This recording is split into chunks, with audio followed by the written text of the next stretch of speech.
కొమురం భీం ఆసిఫాబాద్ జిల్లాలో విషాదం చోటు చేసుకుంది. చికిలివాగులో పడి తల్లి కుమారుడు సహా ఇద్దరు పిల్లలు మృతి చెందిన ఘటన వాంకిడి మండలం డాబాలో జరిగింది. ప్రమాదవశాత్తు వాగులో పడి ముగ్గురు చిన్నారులు నీట మునుగగా వారిని కాపాడేందుకు వెళ్లి తల్లి కూడా మరణించింది. మృతులు మోర్లే నిర్మలాబాయి, మోర్లే గన్ను, వాడే మహేశ్వరి, అదే శశికళగా గుర్తించారు. నిర్మలాబాయి, గన్ను ఒకే కుటుంబానికి చెందిన వారని పోలీసులు తెలిపారు. కేసు నమోదు చేసి దర్యాప్తు చేపట్టారు.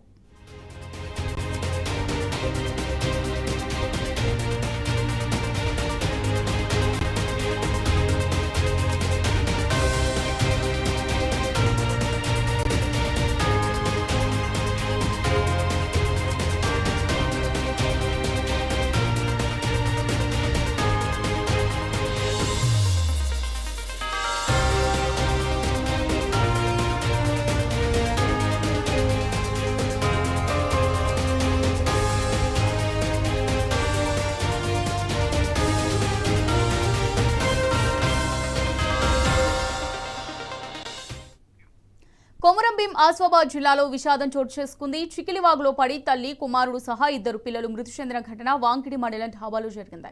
ప్రమాదవశాత్తు వాగులో పడి ముగ్గురు చిన్నారులు నీట మునుగగా వారిని కాపాడేందుకు వెళ్లి తల్లి కూడా మరణించింది. దీనికి సంబంధించి మరిన్ని డీటెయిల్స్ మా రిపోర్టర్ ఉమేష్ అందిస్తారు. ఉమేష్, గుడ్ ఈవినింగ్ అమూల్య.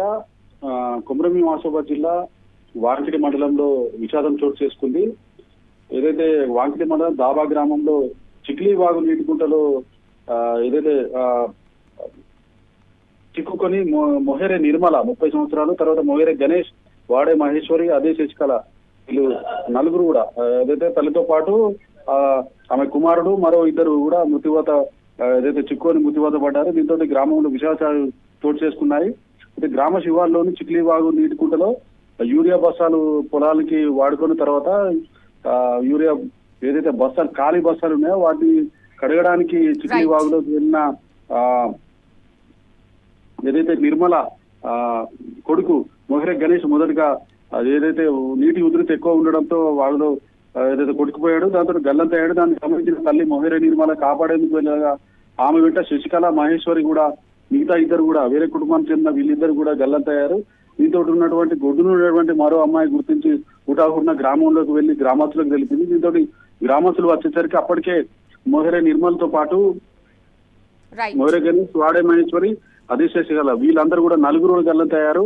ఇతడి పోలీసులకు సమాచారం అందించడం హుటాహుటిన పోలీసులు కూడా అక్కడ చేరుకుని గజయితగాలతో గాలింపు చర్యలు చేపట్టడంతో వారి మృతదేహాలు కూడా లభ్యమయ్యాయి. పోలీసులు కూడా కేసు నమోదు చేసుకుని దర్యాప్తు చేస్తున్నారు. మొత్తంగా ఈ ఘటనకు సంబంధించి ఏదైతే యూరియా బస్తాలను కడగడానికి వెళ్లి తల్లి కుమారునితో పాటు మరొక ఇద్దరు ఏదైతే వేరే కుటుంబానికి చెందిన ఇద్దరు పిల్లలు కూడా నీటికుంటలో చిక్కుకొని మృత్యువాత పడడం కూడా జిల్లాలో విషాదం చోటు చేసుకుందని చెప్పవచ్చు. Thanks for the updates Umesh.